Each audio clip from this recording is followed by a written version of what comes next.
Hare Krishna, Krishna Krishna, Hare Hare, Hare Rama, Rama Rama, Hare Hare. Om Ajnana-timirandasya Jnananjana-shalakaya Chakshurunmilitam yena tasmai Shri Guruve Namaha. Shri Chaitanya Manobhishtam Sthapitam yena bhutale Swayam Rupa Kadamyam Dadati Swapadantikam Vandeham Shri Guru Shri Yuta Padakamalam Shri Gurun Vaishnavamsya Shrirupam Sagrajatam Sahagana Raghunathanvitam Tam Sajivam Sadvaitam Savadutam Parijan Sahitam Krishna Chaitanya Devam Shri Radha Krishna Padam Sahagana Lalita Shri Vishakhanvitam Namo Vishnu Padaya Krishna Prasthaya Bhutale Shrimate Bhakti Vedanta Swami Niti Namini नमस्ते सरस्वती देवे गौरवाणी प्रचारिणे निर्विशेष शून्यवादी पाश्चात्य देशतारिणे वंशाकल्पतरुभ्यश्च कृपा सिन्धुभ्येव च पतितानां पावनेभ्यो वैष्णवेभ्यो नमो नमः। जय श्री कृष्ण चैतन्य प्रभु नित्यानंद श्री अद्वैत गदाधर शिवासादि श्री गौर भक्तवृंद हरे कृष्णा कृष्णा कृष्णा हरे हरे हरे राम राम राम हरे हरे। भागवतम का मंगलाचरण करते हैं। ओम नमो भगवते वासुदेवाय। ओम नमो भगवते वासुदेवाय। ओम नमो भगवते वासुदेवाय।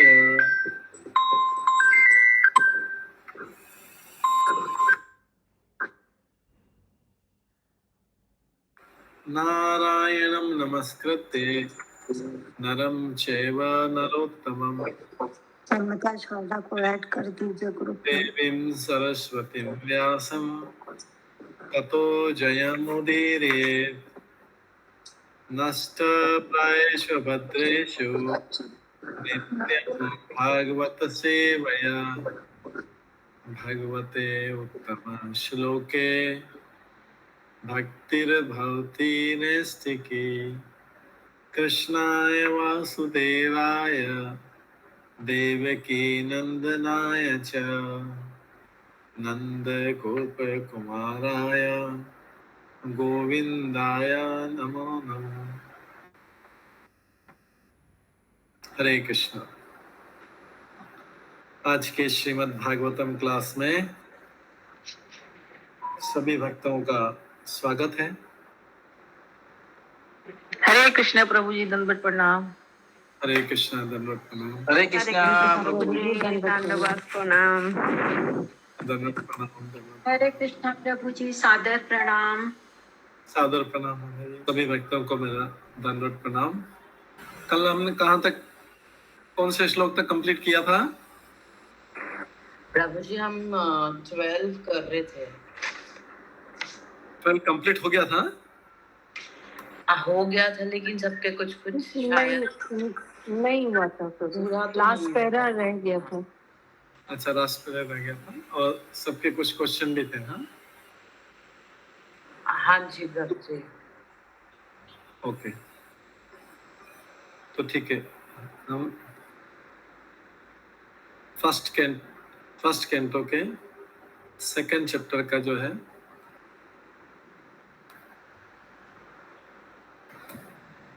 12th श्लोक निकालते हैं।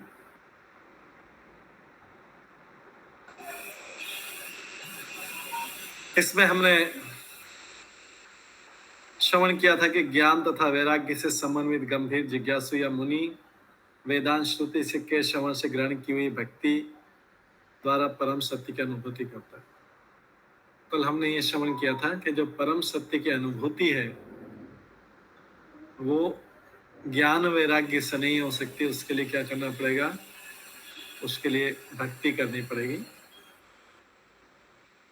भक्ति जब तक नहीं होगी तब तक हम परम सत्य की अनुभूति नहीं कर सकते। ये हमने श्रवण किया था। उसके बाद हमने फर्स्ट क्लास, सेकंड क्लास और थर्ड क्लास, मतलब उत्तम अधिकारी, मध्यम अधिकारी और कनिष्ठ अधिकारी, इनके बारे में श्रवण किया था। ये हमने इसमें 12वें श्लोक में श्रवण किया था।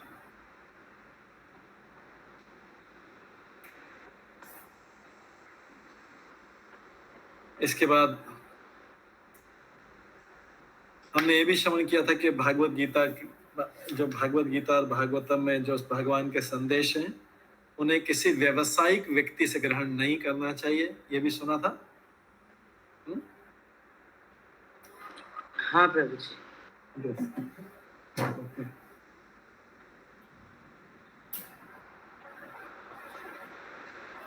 इसका एग्जाम्पल दिया था कि जैसे कोई दूध तो पवित्र होता है, लेकिन अगर किसी सर्प द्वारा अगर उसको स्पर्श कर लिया जाए तो वो पीने योग्य नहीं रहता। यह भी सुन लिया था। इसके बाद निष्ठावान भक्त को चाहिए कि अपनी उन्नति के लिए, निष्ठावान भक्त को चाहिए कि अपनी उन्नति के लिए उपनिषद, वेदांत जैसे वैदिक साहित्य को तथा पूर्ववर्ती आचार्यों अथवा गोस्वामी द्वारा बनाए गए साहित्य को सुने।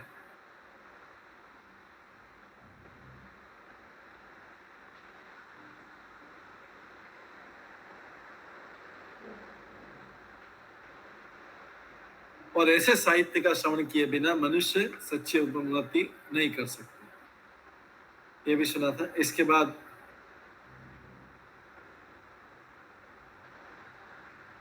बाद एक इंपॉर्टेंट पॉइंट जो इसमें रह गया था कि भक्ति जो है, भक्ति स्पेशली कलयुग में श्रुति, स्मृति, पुराण और पंचरात्र जैसे सिद्धांतों पर ही भक्ति हमारी आधारित होनी चाहिए। एकांत की भक्ति नहीं होनी चाहिए कि हमने सडनली डिसाइड किया कि आज से हम एकांत में बैठ के एक अलग प्रकार से भक्ति करेंगे। हम जो करेंगे, इसलिए श्लोक आता है, श्रुति स्मृति पुराणादि पंचरात्रि विधि बिना एकांत की भक्तिर उत्पात एवं केवलम। हमारी भक्ति का सिद्धांत किस पे आना चाहिए? श्रुति, स्मृति, पुराणादि पंचरात्रि विधि बिना। अगर भक्ति इस पे आधारित नहीं है, इन सब चीजों पे, पंचरात्रि विधि बिना एकांत की भक्ति उत्पात एवं केवल। केवल उत्पात है समाज में, क्योंकि व्यक्ति क्या है, फिर अपने अपने नए नए आइडिया लाएगा, नए नए विचार लाएगा और उन विचारों के कारण समाज में झगड़े करवाएगा अलग अलग, क्योंकि अपना नया आइडिया लाए जो शास्त्रों का आइडिया नहीं। अगर शास्त्रों का आइडिया को अपनाया जाए, शास्त्रों के विचारों के अनुसार हमारी भक्ति चलेगी तो कोई उत्पात नहीं होगा। तो सब लोग क्या कर रहे हैं संसार में? झगड़ा, धर्म के नाम पर झगड़ा क्यों हो रहा है? क्योंकि वो समझ नहीं पा रहे हैं कि धर्म क्या है। इससे पहले हमने श्रवण किया था कि धर्म क्या है। धर्म की परिभाषा कौन से श्लोक में करी थी? अच्छी तरीके से अगर वो फॉलो करेंगे तो झगड़ा नहीं होगा। कौन से श्लोक में श्रवण किया था? प्रभु जी धर्म। हाँ, सवे पंशा परो धर्मो यतो भक्ति। छठा, इसी अध्याय का छठा। हेमलता माता जी आपने हैंड रेज किया है। हेमलता माता जी,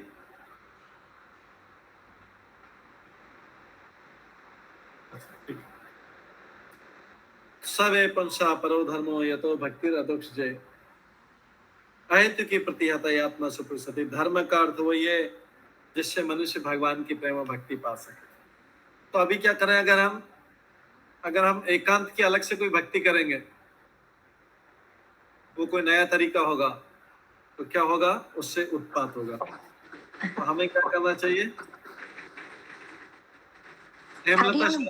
हेमलता शारदा माता जी, हाँ हरिओम, हमारे को ग्रुप में ऐड कर दीजिए ना, मेरा खाली लिंक है।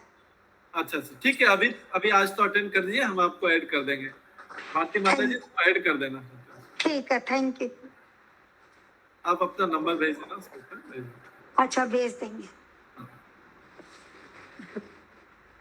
ठीक है, आप अपना माइक बंद कर लीजिए।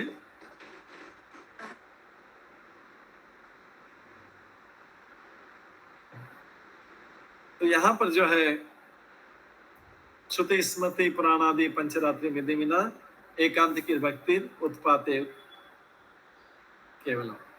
केवल उत्पात होगा अगर हम अपने मन से इन पे आधारित नहीं है हमारी भक्ति, तो उसके कारण से होगा।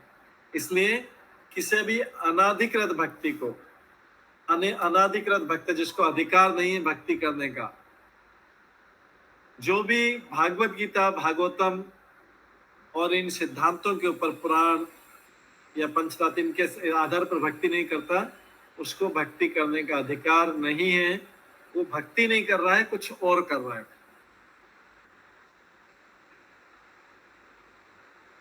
और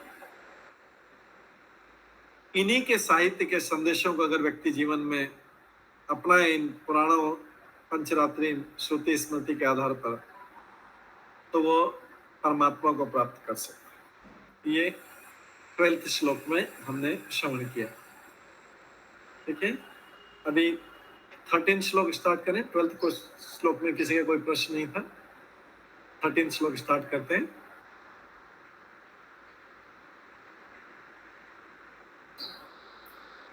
तो स्क्रीन पर भी हम 13 श्लोक लाते हैं।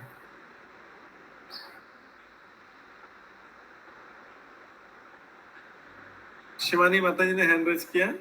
हाँ माता जी। अब प्रभु जी धन्यवाद, प्रणाम। प्रभु जी, मैं ये पूछ रही थी कि आपने कल बताया था ना कि ब्रह्म, ये जो 4 कुमार थे वो पहले ब्रह्मवादी थे। हाँ, तो फिर वो लोग वैकुंठ लोग कैसे पहुंचे थे प्रभु जी? हाँ, मैंने उनका आंसर दिया था कि मैंने मिस किया। हाँ, कल ये आंसर ये दिया था कि जो ब्रह्मवादी होते हैं, ये ब्रह्म लोक में, सत्य लोक में रहने वाले होते हैं और बहुत ऊंचे लेवल के लोग रहते हैं। ये बीच में आ जा सकते हैं। ये आ जा सकते हैं। नारद मुनि भी वैकुंठ लोक में आते जाते हैं। हालांकि नारद मुनि ब्रह्मवादी नहीं, नारद मुनि भक्ति के हैं, भक्त्यावेश अवतार हैं, लेकिन वो भी ब्रह्मलोक के पास में ही, सत्यलोक में ब्रह्मा जी के उधर ही रहते हैं, आसपास रहते हैं।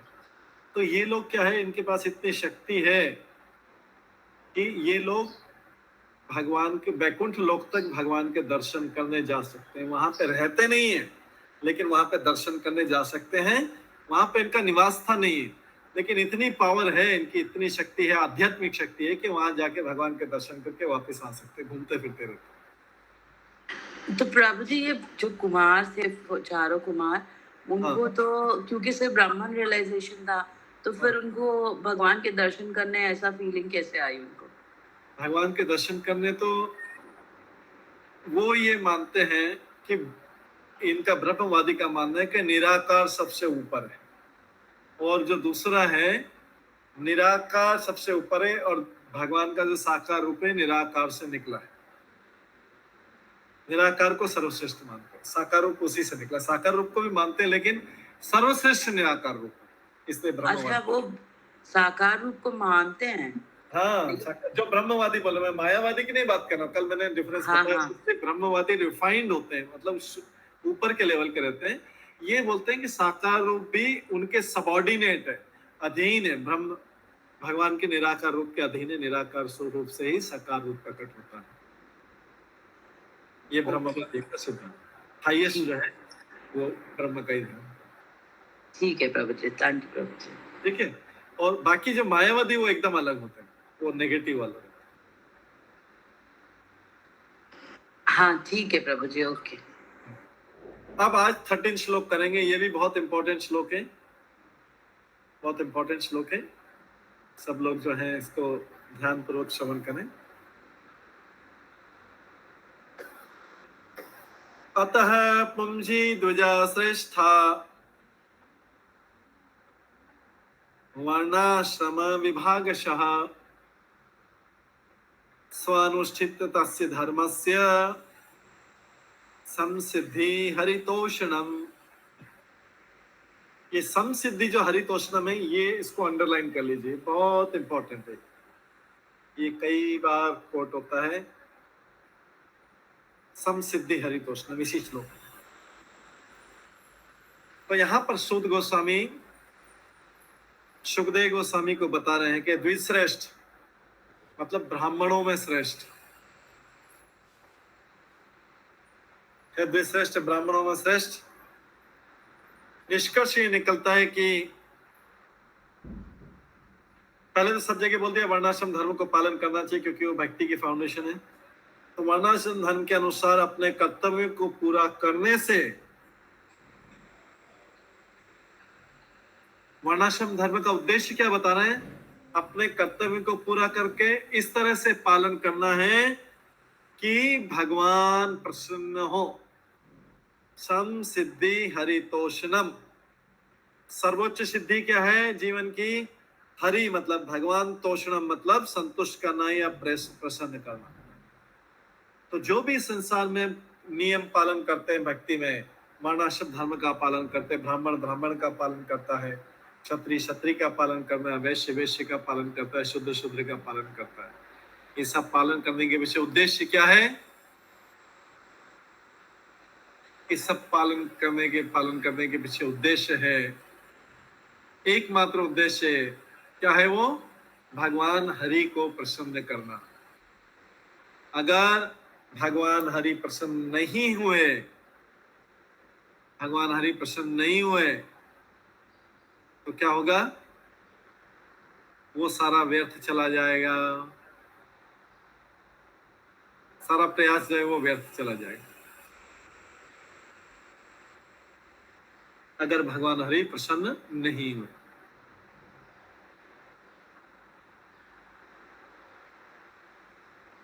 ठीक है?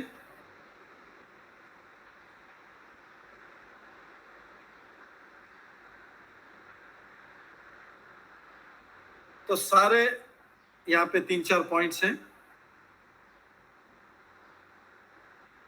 4 वर्णों और 4 आश्रमों में भगवान ने अपने आदेश से उनको विभाजित किया। भगवान के आदेश से ब्रह्मा जी ने आगे विभाजित किया है। ये विभाजित किस लिए किया है? कि सब लोग अपने अपने नियमों का पालन करके सुखीपूर्वक रहें। ये समाज को डिवाइड करने के उद्देश्य नहीं किया गया, विभाजित इसलिए किया गया है कि सब लोग अपने अपने जो उनके लक्ष्य हैं, अपने अपने आश्रम के कर्तव्य पूरा करते अपने लक्ष्य तक पहुंचे। और हर एक विभाग का कर्तव्य है, चाहे शूद्र शूद्र अवस्था में रहते हुए, ब्राह्मण ब्राह्मण अवस्था में रहते हुए, वैश्य वैश्य अवस्था में रहते हुए भगवान को प्रसन्न करें। तो उनके कार्य डिवाइड कर दिए क्योंकि सबका बुद्धि अलग अलग है, बल अलग है, बुद्धि अलग है। क्षत्रिय के पास बल होता है, ब्राह्मण के पास बुद्धि होती है, वैश्य के पास व्यापार करने की कला होती है, शूद्र के पास सबकी सेवा करने की कला होती है। तो इसलिए वर्णाश्रम धर्म का निर्माण इसलिए किया गया है कि सब लोग एक दूसरे की कॉपी नहीं करें, अपनी अपनी नेचर और सुविधाओं के अनुसार, अपने अपने नेचर और सुविधाओं के अनुसार जो है वो नेचर और सुविधाओं के अनुसार वो लोग भगवान को प्रसन्न करें। लेकिन सारे वर्ण और सारे आश्रम का उद्देश्य भगवान को प्रसन्न करना। नहीं तो लोग क्या सोचेंगे, शूद्र भगवान को प्रसन्न नहीं करेगा। भाई तुम शूद्र, तुम भगवान को प्रसन्न नहीं करोगे, केवल ब्राह्मण कर सकता है।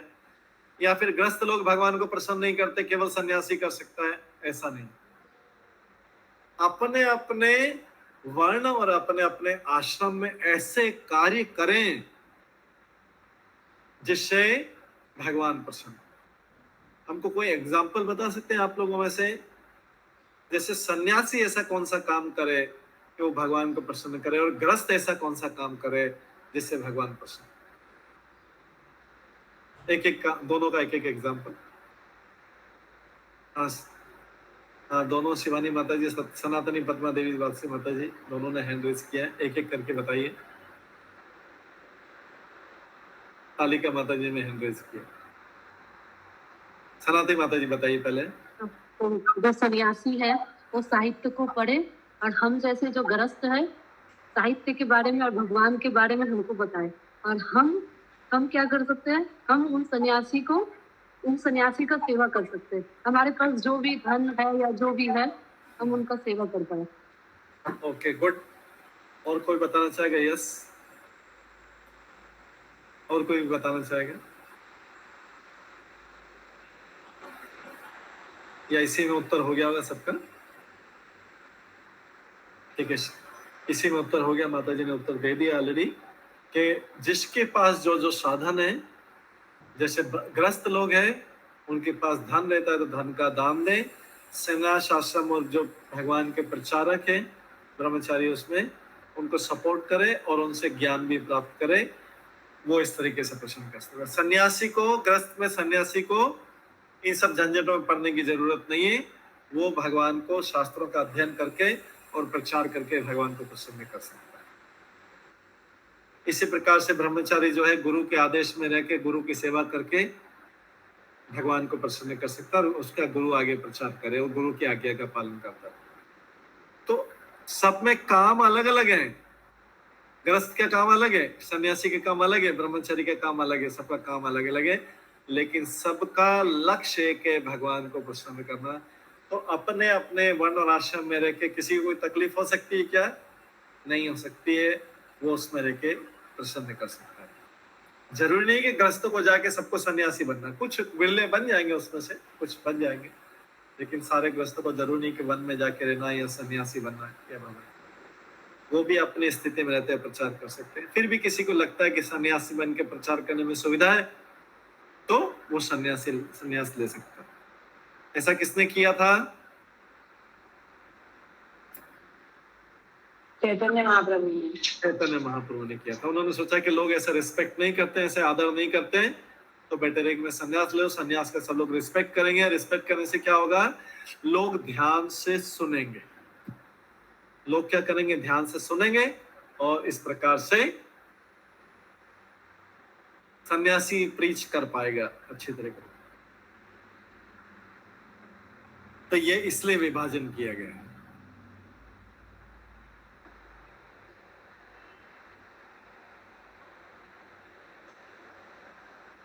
लेकिन इंद्रिय तृप्ति की अत्यधिक आसक्ति के कारण परम सत्य का लोग साक्षात्कार छोड़ जाते हैं। जैसे गृहस्थ जीवन में कोई आ गया तो उद्देश्य होना था भगवान को प्रसन्न करना, गृहस्थ जीवन से दूसरे वर्णों को या दूसरे आश्रमों को सपोर्ट करना है। ब्रह्मचारी आश्रम, संन्यास आश्रम, वर्णाश्रम और वानप्रस्थ आश्रम, इनको सबको सपोर्ट करना है। लेकिन जैसे ही गृहस्थ आश्रम प्रवेश करता है व्यक्ति भूल जाता है कि मेरा काम क्या है। तो बोलता है मेरा काम है मेरी इंद्रियों को एंजॉयमेंट करना, इंद्रियों को तृप्ति करना। इसके कारण वो अपने कर्तव्य से चूक जाता है। वो भगवान को प्रसन्न करने के कर्तव्य से छूट जाता है। उसको बोलते हैं स्वार्थी।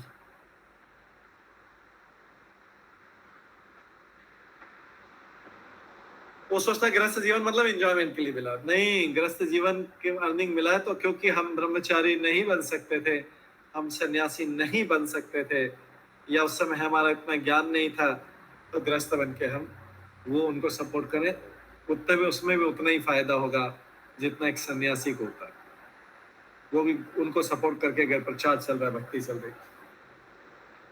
तो इसलिए यहाँ पर जो बताया है श्लोक किसके ऊपर है?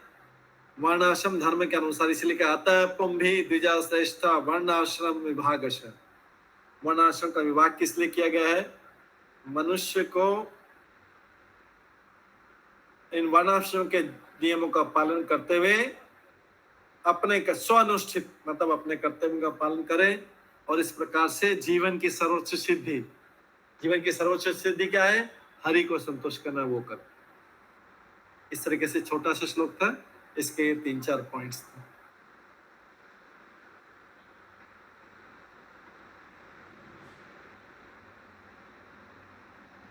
ये हरि को तोषण करके।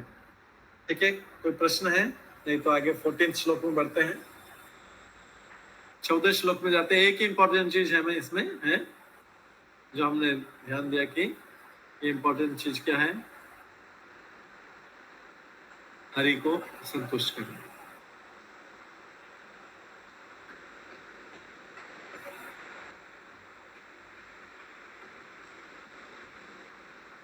अब 14वां श्लोक।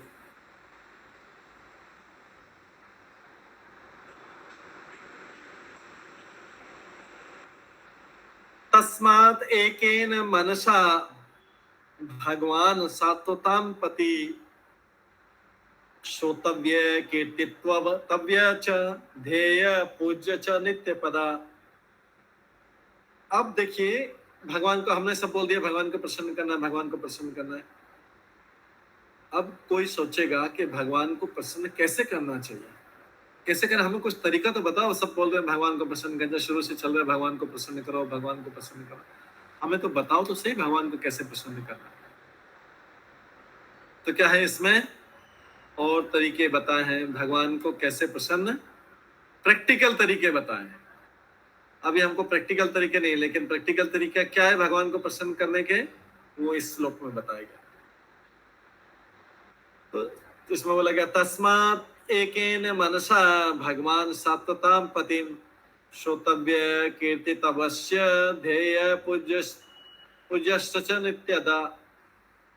तो प्रायोगिक जीवन में कैसे करना चाहिए, उसके लिए क्या है, ये कुछ स्टेप बताइए। प्रैक्टिकल स्टेप है ये सारी। भगवान को प्रसन्न क्या क्या करना चाहिए, एकाग्र चित्त से उन पूर्ण पुरुषोत्तम भगवान के विषय में निरंतर श्रवण करना चाहिए। निरंतर श्रवण पहली चीज, कीर्तन, ये सब निरंतर है, कीर्तन, स्मरण तथा पूजन करना चाहिए जो भक्तों के रक्षक है। यहाँ पे सात्वताम पति, सात्वताम पति मतलब, सात्वताम मतलब होता है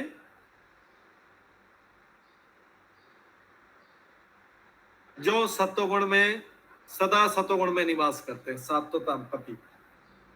ऐसे लोगों के लिए भगवान इनके पति माने जाते हैं, इनके पालक माने जाते हैं।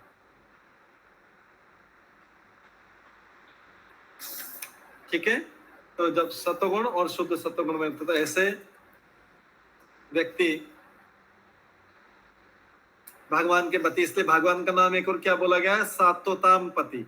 भगवान तो बोला गया है, सात्वताम पति बोलने की जरूरत इसलिए पड़ी कि पता लगे कि भक्तों के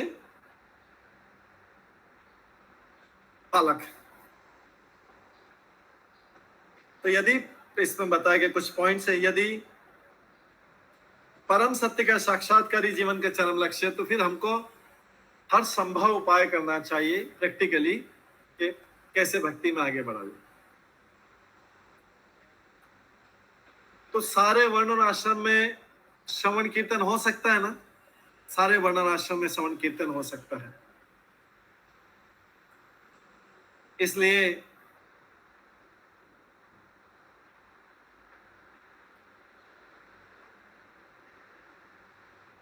उसे उन भगवान के बारे में श्रवण, उन भगवान के बारे में कीर्तन, उनका स्मरण तथा उनका पूजन करना चाहिए।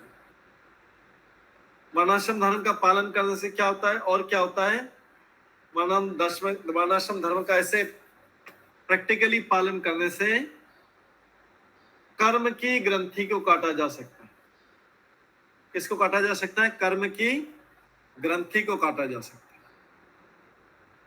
ये आगे 15वें श्लोक में आएगा।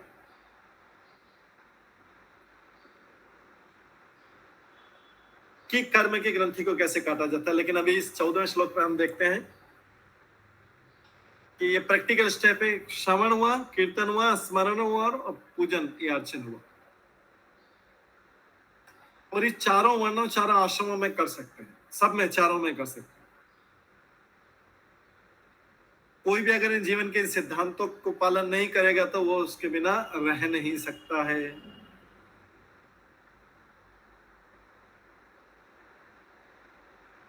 जीवों के सारे जीवन के कार्यकलाप इन्हीं चार सिद्धांतों पर होने चाहिए।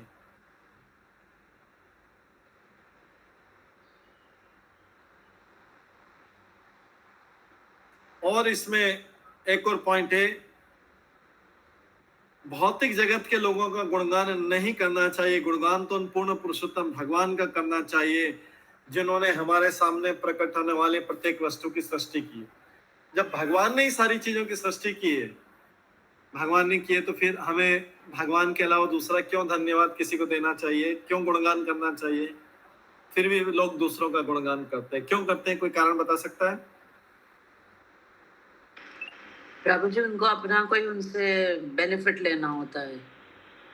ओके, और वो पर्सनल स्वार्थ की सिद्धि के लिए, वो पर्सनल स्वार्थ की सिद्धि के लिए, पर्सनल स्वार्थ की सिद्धि के लिए। ओके, और नहीं प्रभु जी, हर समय ऐसा प्रभु नहीं जी होता है। के- आदमी दूसरे का तारीफ इसलिए करता है ताकि उसको भी उत्साह मिले वो काम के लिए, कि भौतिक वो उस काम, चीज में, हाँ, भौतिक व्यक्ति की प्रशंसा, भौतिक व्यक्ति की प्रशंसा, अच्छा, भौतिक व्यक्ति, हम आध्यात्मिक व्यक्ति नहीं बोल रहे हैं, भौतिक व्यक्ति की प्रशंसा क्यों की जाती है?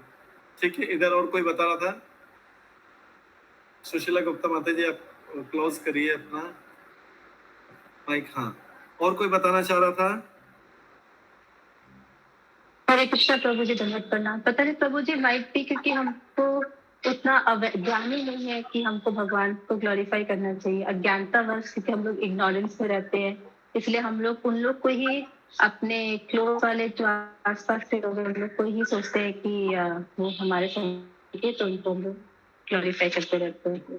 अज्ञानता के कारण, मान लीजिए कि आपकी बात का अज्ञानता के कारण करते, लेकिन तो सब तो ग्रंथों में सब जगह तो बार बार सुनते हैं कि भगवान सृष्टि की रचना है, सृष्टि की रचना करने वाले हैं, सृष्टि का संहार करने वाले हैं, सबका पालन करने वाले हैं। ये तो सुना है, ये जानते हुए भौतिकतावादी लोगों की क्यों प्रशंसा की जाती है? भागवत में एक प्रभु श्लोक, जी, में भी फिर उनसे बहुत आसक्ति बहुत ज्यादा है, इसीलिए हम लोग करते हैं। अगर जिससे आसक्ति नहीं है, सपोज करो कि कोई हमारा मित्र है, उससे आसक्ति नहीं, लेकिन फिर भी हम उसकी प्रशंसा करते हैं, मित्र की बहुत आसक्ति नहीं है, तो भी भगवान का गुणगान नहीं करके उस मित्र की प्रशंसा करते हैं। इसका मूल कारण का शिवानी माता जी बताएंगे। इससे पहले सनातनी पद्मा देवी दास माता जी ने भी हैंड रेज किया था। सनातनी माता जी, आप बताएंगे कुछ?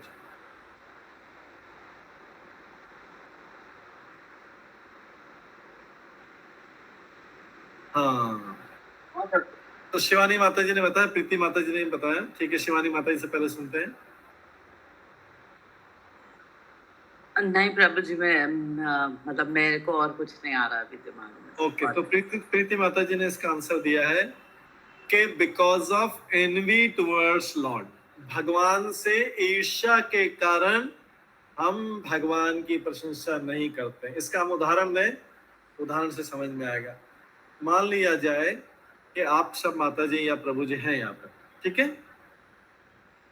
मान लीजिए किसी माता जी ने सही उत्तर दिया किसी प्रश्न का, ठीक है, एकदम सही उत्तर दिया, या किसी प्रभु जी ने दिया, मान लीजिए किसी प्रभु जी ने सही उत्तर दिया, लेकिन अगर मैं उस और किसी और ने गलत उत्तर दिया, ठीक है, लेकिन अब मैं उस प्रभु जी को लाइक नहीं करता, मैं उनको पसंद नहीं करता, उस प्रभु जी को मैं उनको लाइक नहीं करता, पसंद नहीं करता, तो मैं क्या करूंगा? मेरे को उत्तर पता है कि प्रभु जी ने सही दिया है और किसी दूसरे व्यक्ति ने गलत दिया, फिर भी मैं क्या करूंगा कि जो गलत उत्तर दिया उसकी बहुत प्रशंसा करूंगा, इस सही वाले की प्रशंसा नहीं करूंगा, ईर्ष्या के कारण। ऐसा होता है, इस समाज में भी होता है। दूसरा होता है, काम किसी ने कुछ किया लेकिन प्रशंसा किसी और का की जाती है, क्योंकि उस जिसने काम किया है उससे एनवी है, हृदय में छुपी हुई एनवी है, तो प्रशंसा किसी और की जाती है।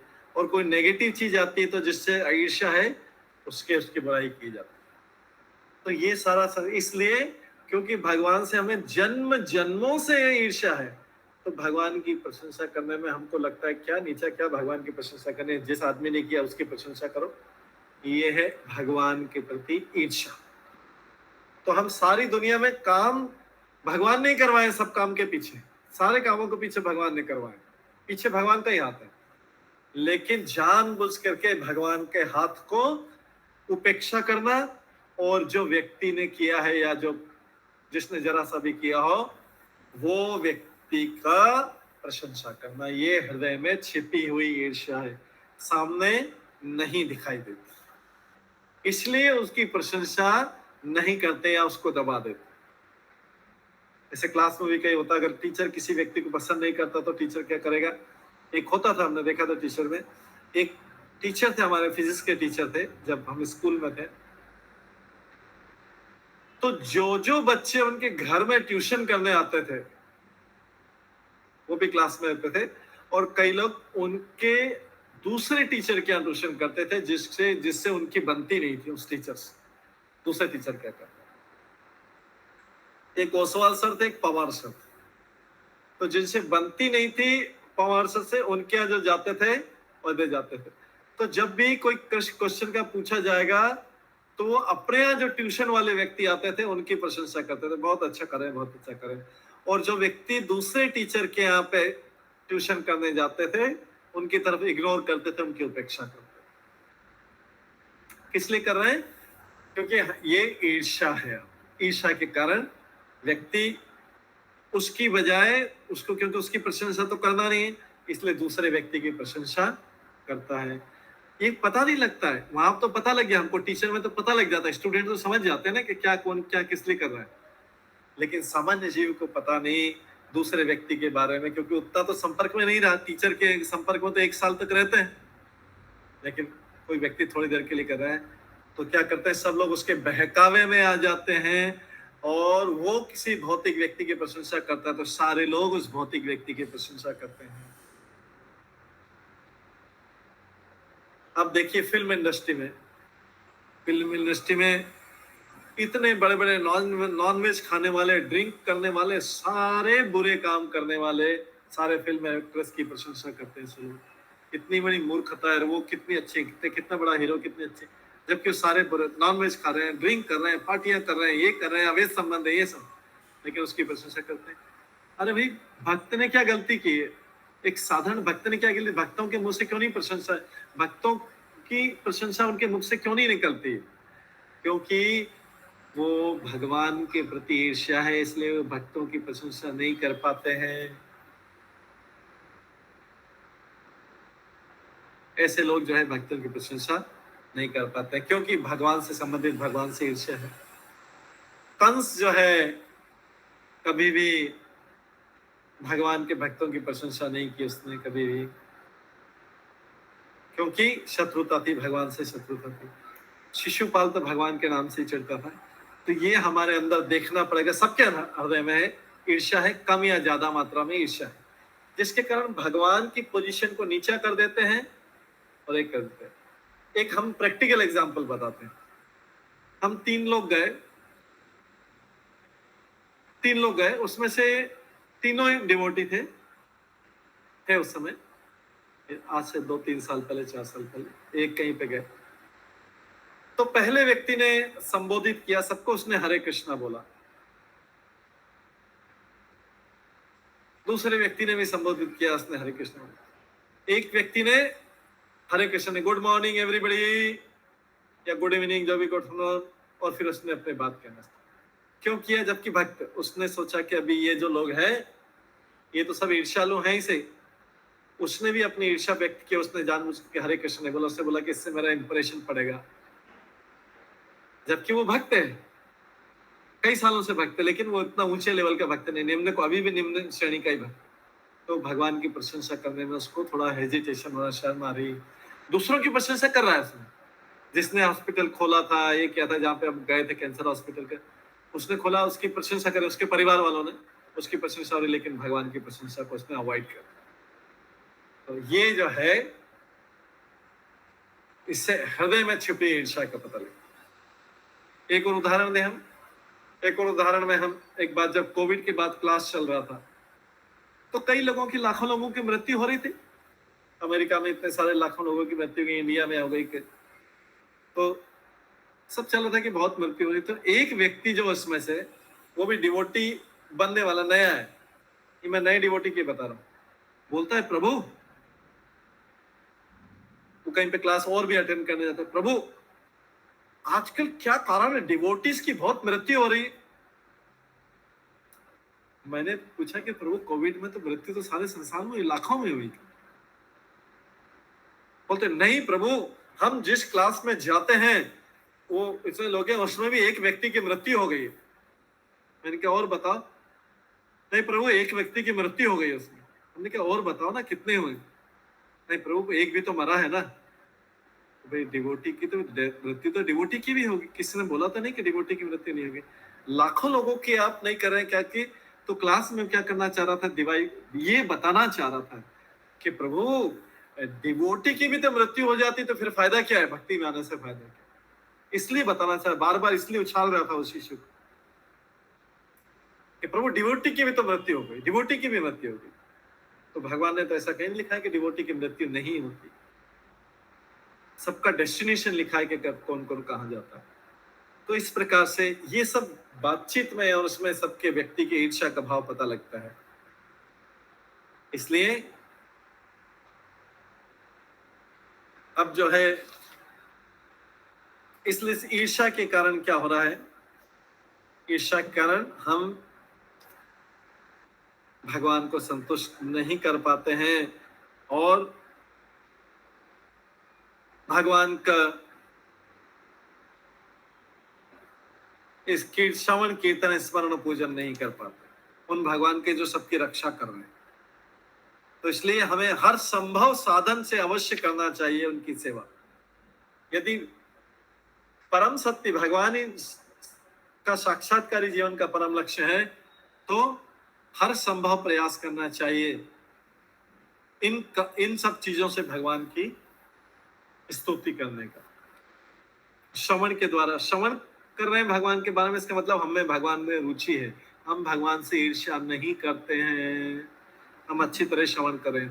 ठीक है, कोई इमरजेंसी आ नहीं करे, इमरजेंसी आ जा नहीं करे, लेकिन हम अच्छी तरह भगवान का श्रवण कर रहे हैं। तो ये भी क्या है, इसका मतलब हम ईर्ष्या से रहित है और ज्यादा श्रवण में रुचि आ रही है, इसका मतलब ईर्ष्या हट गई है। हम भगवान के बारे में कुछ भी चीज श्रवण करने को तैयार, सारी परिस्थिति में तैयार, लेकिन हम भौतिक जगत के बारे में श्रवण करना नहीं चाहते। वो अच्छी आदत, लेकिन लोग भौतिक जगत में श्रवण भौतिक जगत में सारे चीज सुनेंगे, भगवान में रुचि आएगी तो नींद आ जाएगी, थक जाएंगे, नींद आ जाएगी। ये सब ईर्ष्या के कारण हो रहा है। उधर तो सुन लिया और इधर नहीं सुना, रुचि नहीं। रुचि किस लिए नहीं? ईर्ष्या के कारण।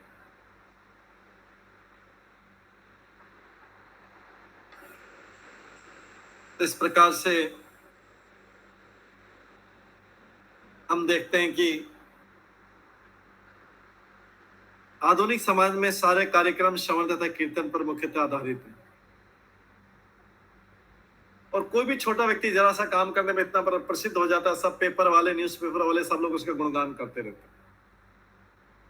लेकिन इस गुणगान से किसी को लाभ होने वाला है क्या? नहीं, किसी व्यक्ति को लाभ, ना तो व्यक्ति को लाभ होता है ना समाज को होता है, फिर भी लोग गुणगान करते थे, बेकार में अपना टाइम व्यतीत करते थे। थोड़े टाइम के लिए उसका प्रचार होगा, यश होगा, लेकिन उसके बाद में वो चला जाएगा, उसकी मृत्यु के बाद सब लोग भूल जाएंगे। तो इसलिए इसका लास्ट लाइन है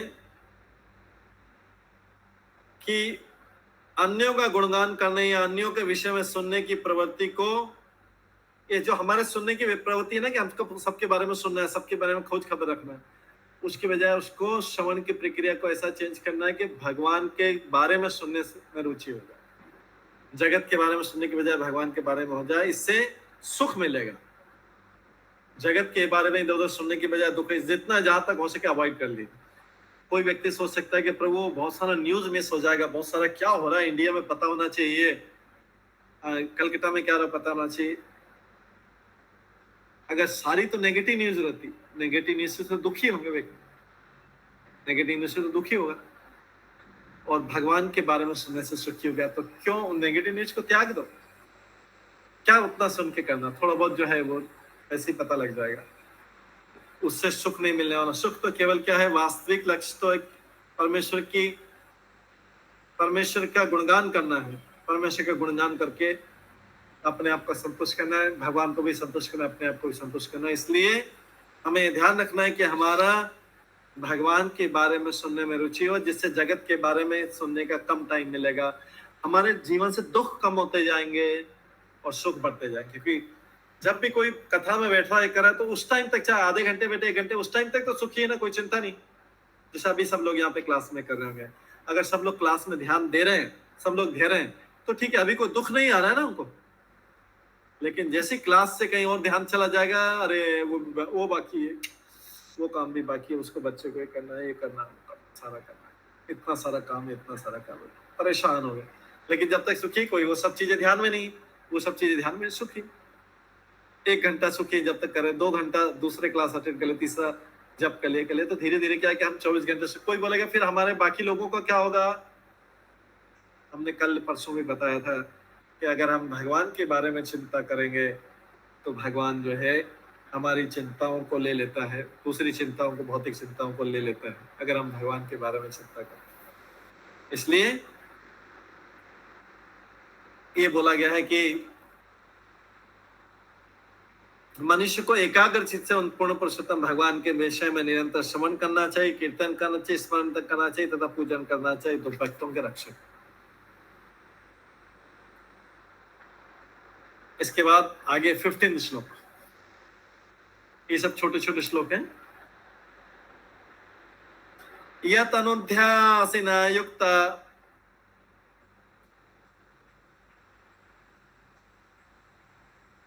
यत् अनुध्यासिना युक्ता कर्म ग्रंथि निबंधनम छिन्नन्ति को विदातस्य कन कुर्यात् कथा गतिम कन कुर्यात् कथा रतिम। तो भगवान के सुनने से क्या होगा? भगवान के बारे में सुनने से क्या होगा? ज्ञान मिलेगा। कौन सा? आध्यात्मिक ज्ञान मिलेगा। और आध्यात्मिक ज्ञान से क्या होता है? कर्म की ग्रंथियां जो है, कर्म की ग्रंथि की गठान बंधी हुई, हम यहाँ से भागना चाहें तो क्या भाग नहीं पाएंगे, क्योंकि पीछे कर्म बंधन की गठान बंधी हुई है।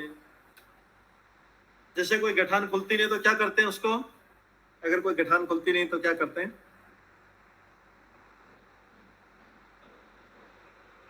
काट देते हैं प्रभु जी। काट देते हैं प्रभु जी। कैंची से काट देते हैं। कैंची से खुल नहीं रही, कौन इतना टाइम वेस्ट करेगा? कैंची से काट दिया, जल्दी हो गया, चलो ठीक है आगे बढ़ो। कई बार रस्सी की गठान बन गई, करे उसको अच्छा उपाय के काट दिया।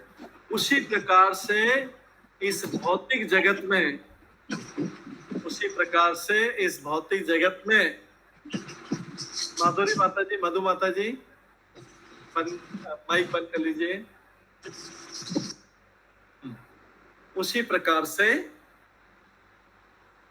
अगर कर्म की ग्रंथि छूटने में तो खुलवाने तो बहुत टाइम लग जाएगा, तो क्या करो? ज्ञान की तलवार से उसको काट दो। जब काट दिया तो गठान रह जाए चाहे नीचे रह जाए, लेकिन हम तो फ्री हो गए। तो यहाँ पे बोला गया है, हाथ में तलवार लिए बुद्धिमान मनुष्य भगवान का स्मरण करते हैं, कर्म की ग्रंथि को काट देते हैं। अतः ऐसा कौन होगा जो भगवान के संदेश की तरफ ध्यान नहीं देगा? कौन होगा?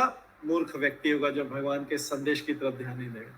भगवान तो हमको संदेश देने के लिए इतना प्रयास कर रहे हैं, हमारी ग्रंथि को काटना चाह रहे हैं ज्ञान की तलवार से, लेकिन हम क्या है? हम ग्रंथि कटवाना नहीं चाह रहे। तो कई बार गठान खुलती नहीं है तो बिल्ली तो कैंची से काट दिया जाता है, उस गठान को कैंची से काट दिया जाता है।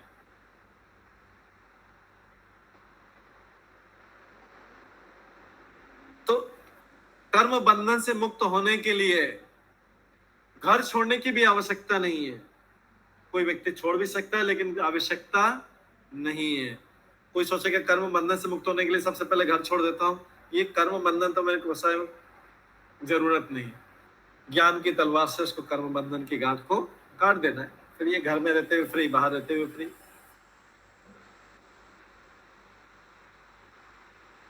तो यहाँ पर श्लोक 14 में भी जैसे बताया है और 15 में भी बता रहे हैं,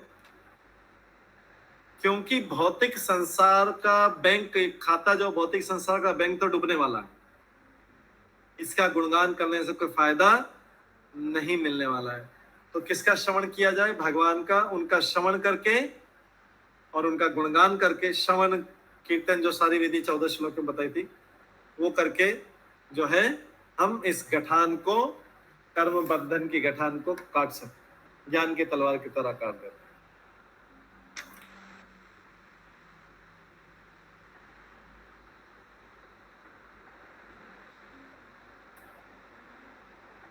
कई लोग बोलते कर्म ही पूजा है, तो ये यदि कर्म भक्ति के साथ नहीं है तो वो कर्म जो है व्यर्थ। इसी में बताया है, ये कुछ पॉइंट्स बताए थे। पहला तो हाथ में तलवार लेके, दूसरा हम जब भक्ति में आगे बढ़ते हैं तो कर्म बंधन की तो कर जाती, तो मुक्ति तो ऐसे ही मिल गई। मुक्ति मतलब क्या होता है? भाव बंधन से छुटकारा पाना, संसार के कष्टों से छुटकारा। तो भक्ति में मुक्ति तो ऑलरेडी आ जाती है।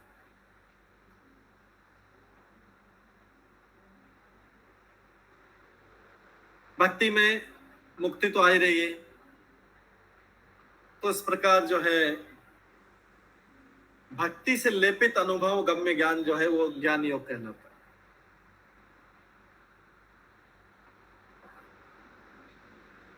तो हर विवेकशील व्यक्ति को चाहिए कि वो मध्यम स्तर के अल्पज्ञ व्यक्ति से ऊपर है। किसी विवेकशील व्यक्ति को जो मध्यम स्तर के अल्पज्ञ व्यक्ति से ऊपर है, उसे भगवान के बारे में श्रवण करके तथा उनका गुणगान करके उनका स्मरण करना चाहिए। भक्ति की सम्यक विधि यही है, पूरी विधि यही है। क्या करना है? किसी विवेकशील व्यक्ति से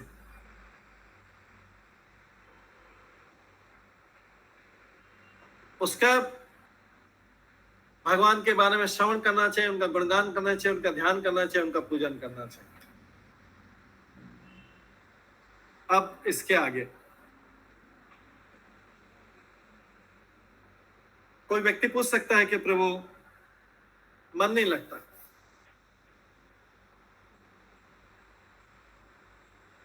मन नहीं लगता तो अभी पाप से मुक्त नहीं हुए हैं। अगर भक्ति में मन नहीं लग रहा है पूरी तरह से, इसका मतलब है कि पाप हमें वापस, हमारे कर्म बंधन की रस्सी हमें वापस पीछे खींच रही है। उसको सबको तलवारों को तलवार से, ज्ञान की तलवार से काटना है। लेकिन अगर कोई सब नहीं जानता तो क्या करे, क्या उपाय है? तो अगले श्लोक में उपाय बताया है। अगले श्लोक में उसका उपाय बताया। क्या उपाय है? शुश्रूषो श्रद्धानस्य वासुदेव कथा रुचि स्यात् महत् सेवया विप्रा। पुण्यतीर्थ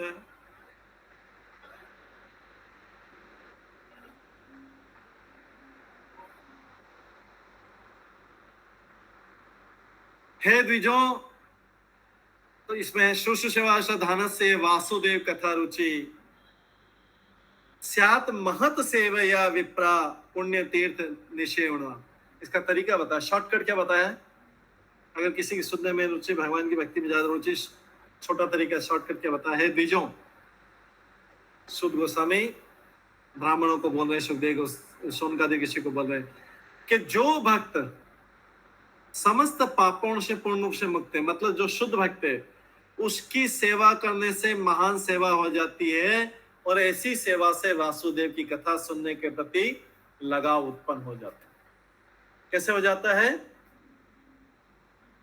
उनकी सेवा करने से महान सेवा हो जाती है, और ऐसी सेवा से वासुदेव की कथा सुनने के प्रति लगाव उत्पन्न हो जाता है। तो शॉर्टकट उपाय क्या है? शॉर्टकट उपाय क्या है हमने सीखा इससे? भक्तों की सेवा, भगवान के भक्तों की सेवा करना है। कौन से भक्तों की सेवा? उत्तम जो समस्त पापों से पूर्ण है प्रभु। जो शुद्ध भक्त, शुद्ध भक्त, शुद्ध भक्त। जो समस्त पापों से मुक्त या शुद्ध भक्त की सेवा करने से भगवान की कथाओं में धीरे धीरे रुचि आ जाएगी। प्रभुपाद जब अमेरिका में गए तो अमेरिका के लोग तो वहां पे तो मलेच, सब कोई नॉनवेज खा रहा है, कोई अवैध संबंध कर रहा है, कोई कुछ कर रहा है। उनको तो कोई सुनने में भागवत गीता भागवतम सुनने में कुछ नहीं था, कोई रुचि नहीं थी, और सुनने का टाइम भी नहीं था, रुचि भी नहीं, क्योंकि पिछले सारे पापों को तो लिस्ट है। क्यों रुचि नहीं थी? पापों की लंबी चौड़ी लिस्ट है। जिसकी भी पापों की लंबी चौड़ी लिस्ट है उसको भागवत कथा और उसमें सुनने में मन रुचि नहीं आएगी। समझ लीजिए जिसको भी रुचि नहीं आ रही, इसका मतलब उसके पिछले वाले पाप इतने ज्यादा है कि उसको रुचि नहीं आ रही। तो प्रभुपाद ने क्या किया, उनको सबको अलग अलग काम में लगा दिया। तुम ये करो, जाके बुक बांटो, तुम बुक की प्रिंटिंग करो, तुम बुक की एडिटिंग करो, तुम ये करो, तुम ये करो, तुम कोई सेंटर के लिए, मंदिर के लिए जगह ढूंढो, तुम चंदा इकट्ठा करो, सारा कंट्रीब्यूशन इकट्ठा करो, सबको दे दिया। इन लोगों को, क्योंकि इतने पाप थे तो इन लोगों को तो कैसे, इनका तो कभी भगवान में रुचि आएगा भी नहीं। लेकिन महत सेवा की, मतलब एक महान व्यक्ति की सेवा की, प्रभुपाद की सेवा करी, तो आज उनमें से कई लोग सन्यासी हैं। उनमें से कई लोग सन्यासी हैं जो प्रचार कर रहे हैं, जो भगवान के शुद्ध भक्त बन गए हैं और जो आगे दीक्षा भी दे रहे हैं। किसकी सेवा करने से? अभी कुछ समझ, बाद में धीरे धीरे समझ में आएगा, रुचि आएगी। लेकिन शुरू शुरू में क्या किया, कई सालों तक केवल प्रभुपाद के आदेश माने। फिर बीच में आपको प्रभुपाद ने बोला भी था 16 माला कर लेना चाहिए, 16 माला कर लेते, लेकिन बाकी चीजें भौतिकता में थी। तो ये जो है कि किसकी सेवा करने से? प्रभुपाद की सेवा करने से। आज उनमें से कई लोग ग्रंथ भी लिखते हैं, कई लोग भगवान के शुद्ध भक्त बन चुके हैं। बाद में उनकी धीरे धीरे रुचि जागृत हो गई। पहले खाली शुद्ध भक्त की आज्ञा मानो, बस उसकी सेवा करें, उसकी सेवा करने का मतलब उसकी बात माने। तो इसलिए बोला गया है, द्विजों, जो भक्त समस्त पापों रूप से पूर्ण होते हैं, उनकी सेवा करने से महान सेवा हो जाती है, और ऐसी सेवा से वासुदेव की कथा सुनने के प्रति लगाव उत्पन्न हो जाता है। ऐसी सेवा से वासुदेव की कथा सुनने के प्रति लगाव उत्पन्न हो जाता है। तो रुचि के लिए क्या फार्मूला है? भगवान की कथा में रुचि करने के लिए शॉर्ट तरीका क्या है? शुद्ध भक्त की सेवा करना, शुद्ध भक्त की सेवा करना, ये शॉर्टकट। कहीं मन नहीं लग रहा है, कुछ प्रॉब्लम है, शुद्ध भक्त की सेवा। सेवा करने का मतलब ऐसा नहीं कि उसके हाथ पे दबाने, वो तो ठीक है, लेकिन बस उसकी आज्ञा का पालन करना। वो किसी कार्य में लगाएगा तो उसकी आज्ञा का पालन करना, ये इससे ये सेवा हो जाता है। ऐसी सेवा से वासुदेव की कथा सुनने के प्रति लगाव उत्पन्न होगा, उसमें रुचि उत्पन्न होगी।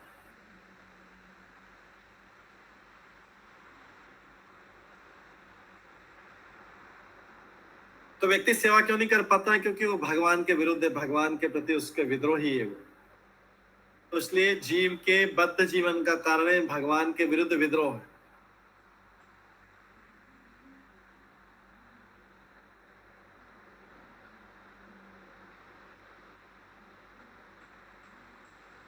भगवद गीता के 16वें अध्याय में असुरों का वर्णन किया गया। कौशिक प्रभु का प्रश्न है, पूछिए। हरे कृष्ण प्रभु।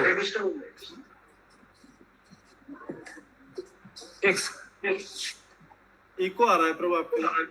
हाँ, उस साउंड ऑफ कर। हरे कृष्ण सुनाई दे रहा है? हाँ, अभी सुनाई दे रहा है। हाँ, बोलिए प्रभु।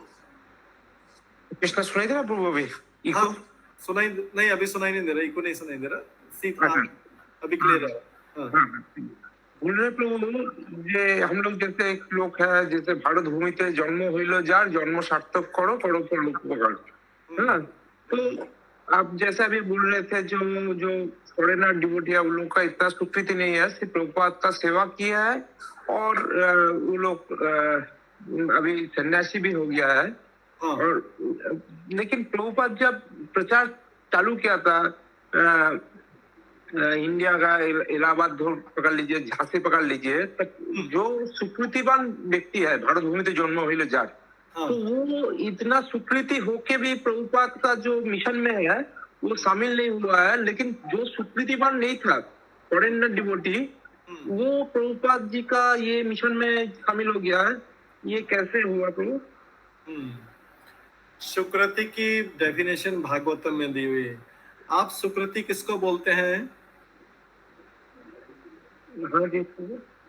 सुकृति किसको बोलते हैं? पिछले जन्म का जो कुछ भगवान के लिए कुछ किए हैं वो इस जन्म में स्वीकृति मिलेगा मेरे को कुछ। हाँ, भक्ति से संबंधित कार्य किया है उससे आगे भक्ति मिलेगी। लेकिन अगर किसी ने केवल पुण्य कर्म कर रखा है तो नहीं, पुण्य कर्म तो दूसरा हो गया, स्वीकृति दूसरा हो गया। पुण्य कर्म ने अच्छा घर में जन्म लिया, धनी परिवार में जन्म लिया, ये पुण्य के लिए मिले है। लेकिन स्वीकृति है भगवान रिलेटेड जो है वो स्वीकृति होता है। तो आपको कैसे पता कि भारत में जो है कई लोगों ने ये पुण्य ये भक्ति वाली स्वीकृति है? नहीं, जो श्लोक में जो दिया हुआ है उससे रिलेटेड हम कर रहे हैं। भारत भूमि ते जन्म हुई जा जन्म जो वो बोला जे इंडिया में जन्म होना, जैसे धाम में जैसे आप बोलते हैं प्रभु वृंदावन और पूरी धाम में जो जन्म लेता है कोई ऑर्डिनरी नहीं होता है, कोई पिछले जन्म में कुछ किया है बोल के ये धाम में जो जन्म लेता है। तो इंडिया में जो भी जन्म लेता है ऐसा होता है ना, कभी कुछ स्वीकृति किया है बोल के तो मतलब इंडिया में जन्म लिया है, वही बोल। पुण्य कर्म भी हो सकता है ना, स्वीकृति में पुण्य कर्म भी हो सकता है। अच्छा, बाकी लोगों के तो पाप ही पाप कर्म है, तो यहाँ पे पुण्य कर्म किया है। तो पुण्य कर्म से भक्ति नहीं मिलती है, पुण्य कर्म से भौतिक सुख मिलता है, पुण्य कर्म से भौतिक सुख मिलता है। तो ये जो है सुकृति, भगवान में श्रद्धा या गुरु में श्रद्धा हो तो सुकृति, इससे सुकृति प्रारंभ होती है। उन लोगों ने, उनकी सबसे बड़ी क्वालिफिकेशन थी कि अपने गुरु में उन्होंने श्रद्धा व्यक्त की। इंडिया के लोगों में पुण्य कर्म किए इसलिए इंडिया में जन्म हुआ, लेकिन यहाँ पे अगर उस पे विश्वास नहीं किया है, जो साधु महात्मा संत महात्मा उस पे बोनाफाइड पे विश्वास नहीं किया है, तो उनकी जो भक्ति वाली सुकृति वो जागृत नहीं होती। एक सुकृति में भी दो होते हैं, भागवत में बताएंगे। एक तो पुण्य कर्म वाली सुकृति रहती है जो भारत भूमि में हजारों लाखों लोगों ने किया, पुण्य कर्म के कारण इससे बचे हुए, मांस मदिरा इनसे बचे हुए और सुख में रहे। जो भक्ति वाली सुकृति रहती है, क्योंकि दोनों को सुकृति बोलते हैं, भक्ति वाली सुकृति रहती है वो ये है कि गुरु की श्रद्धा और पिछले जन्म में अगर भक्ति की हुई है तो उससे वो मिलेगी, इस जन्म में उसका फायदा मिलेगा। तो उन्होंने सुकृति, उन्होंने क्या किया, उनके पास सुकृति नहीं होते भी केवल गुरु में श्रद्धा कर दी। इंडिया के लोगों ने गुरु में श्रद्धा नहीं की, इसलिए प्रभुपाद को यहाँ से निराश होकर जाना पड़ा था। अगर आप प्रभुपाद का परिचय पढ़ेंगे शुरू में इंडिया से निराश होकर क्यों जाना पड़ रहा था? ज्यादा रिस्पांस नहीं मिला था, गुरु का ऊपर भरोसा नहीं था, उनको देवी देवता और उसके। तो पुण्य कर्म वाली सुकृति यहाँ पे बहुत, पुण्य कर्म वाले इंडिया में ज्यादातर लोगों की सुकृति भी है, जो भी सुकृति वाले हैं पुण्य कर्म वाली सुकृति है। और पुण्य कर्म वाली सुकृति के कारण भौतिक सुख सुविधाएं साधन ये जो सब है उससे व्यक्ति पा सकता है, अच्छा वंश, अच्छा परिवार मिल सकता है। लेकिन जो भक्ति वाली है उससे भगवान की कृपा मिलेगी, भक्ति वाली सुकृति जरूरी है।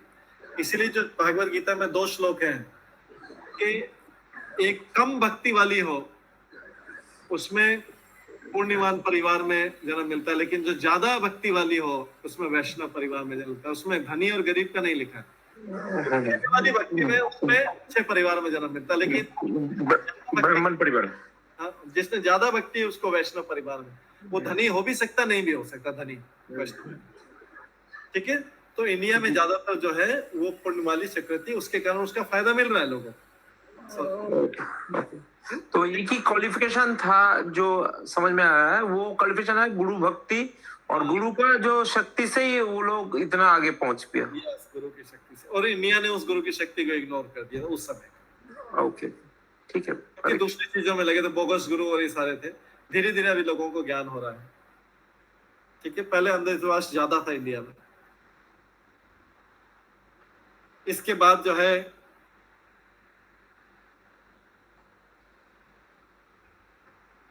तो जीव के बद्ध होने का कारण है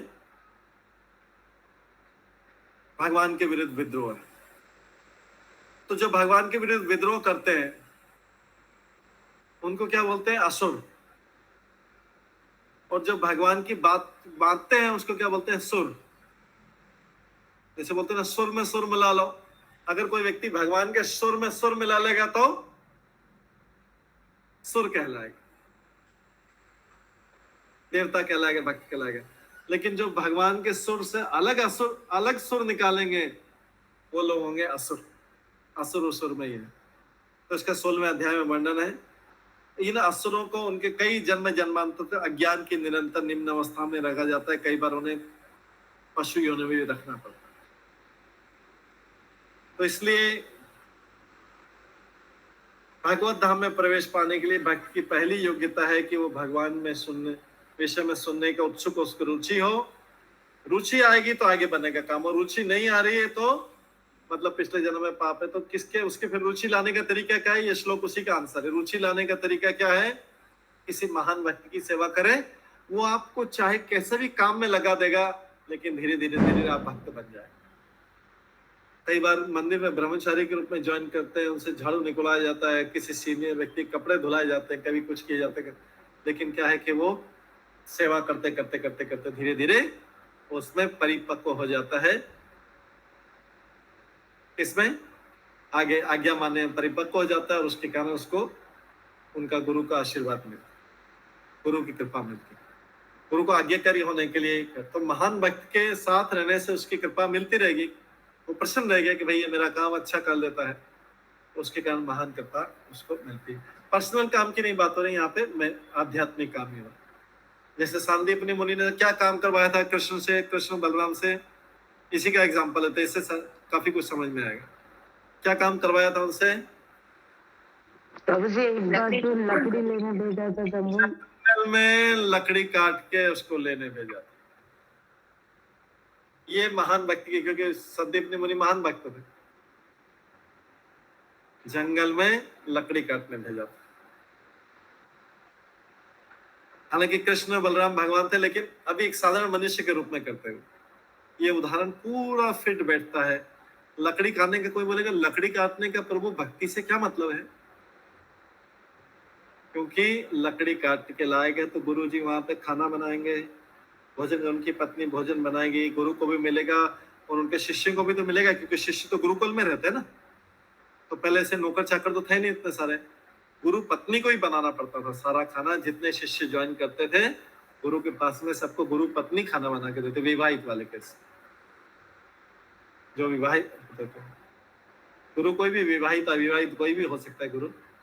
तो वहां पे गुरु पत्नी खाना, तो खाने के लिए लकड़ी चाहिए ना, भोजन के लक्ष्य। फिर वही भोजन भगवान को ऑफर होगा, फिर वही भोजन गुरु भी खाएंगे, वही भोजन शिष्य भी खाएंगे। तो ये भी भगवान की भक्ति है। तो इसलिए ये पूरा प्रैक्टिकली इसका हम दे चुके हैं कि जो भक्त समस्त पापों से पूर्ण रूप से मुक्त है, उनकी सेवा करने से महान सेवा हो जाती है। ऐसी सेवा से वासुदेव की कथा सुनने के प्रति लगाव उत्पन्न होता है, क्योंकि ऐसे गुरु का आशीर्वाद हुआ। तो कृष्ण को, बलराम को गुरु का क्या आशीर्वाद हुआ? उनको 64 विद्याएं 64 दिनों में याद हो गई। 64 आर्ट्स 64 डेज में। ठीक है, तो आज इसको हम यहीं पे विराम देते हैं। इसी का आगे वाला जो 16 श्लोक का, आज हमने कितने 12 से स्टार्ट किया था, तो 16 श्लोक का भी पूरा नहीं हुआ है। इसमें कुछ पॉइंट्स हम कल की क्लास में श्रवण करेंगे। अभी समय हो गया है, इसको यहीं पे विराम देते हैं। सभी भक्तों का बहुत बहुत धन्यवाद।